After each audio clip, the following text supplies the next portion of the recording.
Deacon Cuffy Lambkin of Five Ends Baptist Church became a walking dead man on a cloudy September afternoon in 1969.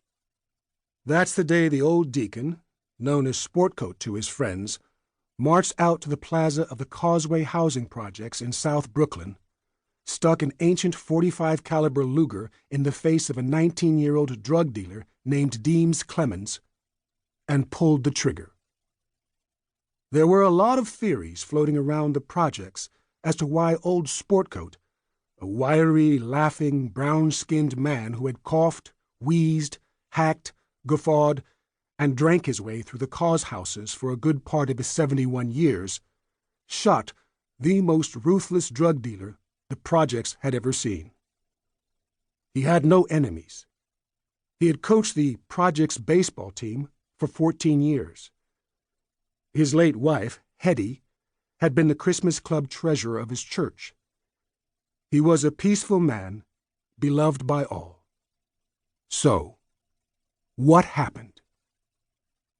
The morning after the shooting, the daily gathering of retired city workers, flophouse bums, bored housewives, and ex-convicts who congregated in the middle of the projects at the park bench near the flagpole to sip free coffee and salute Old Glory as it was raised to the sky, had all kinds of theories about why old Sportcoat did it. Sportcoat had rheumatic fever, declared Sister Veronica G., the president of the Cause Houses Tenant Association and wife of the minister at Five Ends Baptist Church, where Sportcoat had served for 15 years. She told the gathering that Sportcoat was planning to preach his first-ever sermon that upcoming Friends and Family Day at Five Ends Baptist, titled, "Don't Eat the Dressing Without Confessing." She also threw in that the church's Christmas Club money was missing. But if Sportcoat took it, it was on account of that fever, she noted. Sister T.J. Billings, known affectionately as Bum Bum, head usher at Five Ends, whose ex-husband was the only soul in that church's storied history to leave his wife for a man and live to tell about it, he moved to Alaska, had her own theory. She said Sportcoat shot Deems because the mysterious ants had returned to Building 9. "Sportcoat," she said grimly, "is under an evil spell. There's a mojo about."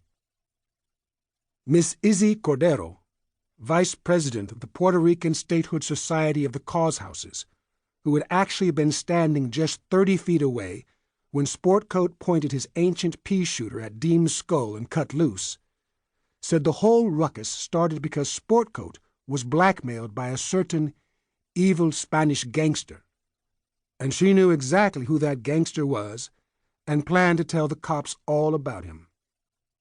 Of course, everybody knew she was talking about her Dominican ex-husband, Joaquin, who was the only honest numbers runner in the projects, and that she and her Joaquin hated each other's guts, and each had worked to get the other arrested for the last 20 years. So, there was that. Hot Sausage, the Cause House's janitor and Sportcoat's best friend, who raised the flag each morning and doled out free coffee care of the Cause House's senior center, told the gathering that Sportcoat shot Deems on account of the annual baseball game between the Cause Houses and their rival, the Watch Houses, being canceled 2 years before. "Sportcoat," he said proudly, "is the only umpire both teams allowed." But it was Dominique Lafleur, the Haitian cooking sensation, who lived in Sportcoat's building, who best summed up everybody's feelings.